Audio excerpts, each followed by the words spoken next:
आज आपण मटार करंजी करूया।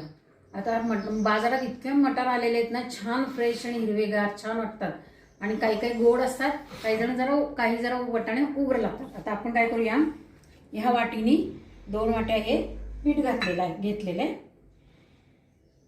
एवढं पीठ घेतलेलं आहे। त्याच्या हे गव्हाचं पीठ घेतलेलं आहे।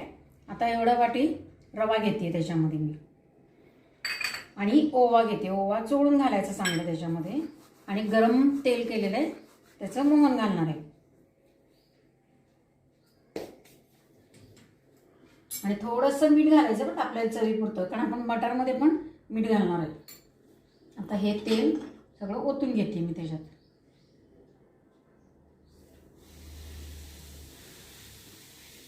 आता घट्ट कणिक मळून झालेली आहे, ती मी आता थोडा वेळ बाजूला ठेवते, म्हणजे रवा ह्याच्यातला मुरला जाईल। वाटाणे शिजून घेतलेले आहेत कुकरमध्ये, आणि बटाटा थोडा घातला तरी चालतो, तुमच्या अंदाजाने तुम्ही घाला बटाटा त्याच्यामध्ये। करून घेते मध्ये ओलं खोबरं घालायचंय बघा, नाही तर किसून घेतलेलं खोबरं। किसलेलं असलं तर मग असं काय टाकावं लागत नाही, ते फोडणीत टाकलं। आता या 4-5 मिरच्या टाकलेल्या आहेत, आणि त्याच्यात थोडंसं आलं लसूण घालायचंय, मी काढतीये। त्याप्रमाणे फोडणी करूया। मोहरी, जिरे, थोडंसं हिंग आणि हळद।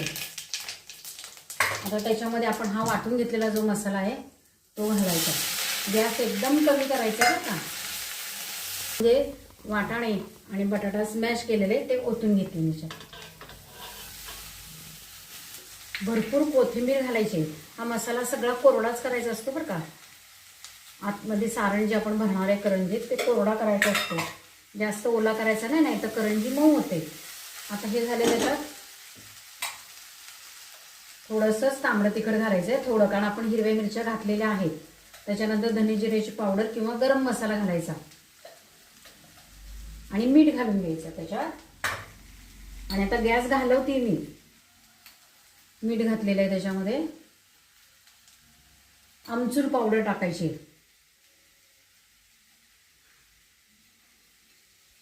आता मी हलवून घेते सगळा मसाले आता ही आपल्याला ह्याला तेल किंवा पीठ काही लावावं लागत नाही, कारण मोहनमध्ये आपण पिठामध्ये मोहन घातलेलं आहे।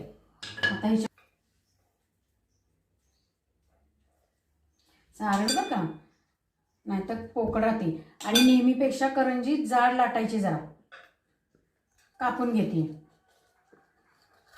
सोडते मी ज्यात। कणकीची करंजी करताना पहिल्यांदाच 2-4 जेवढ्या मावतील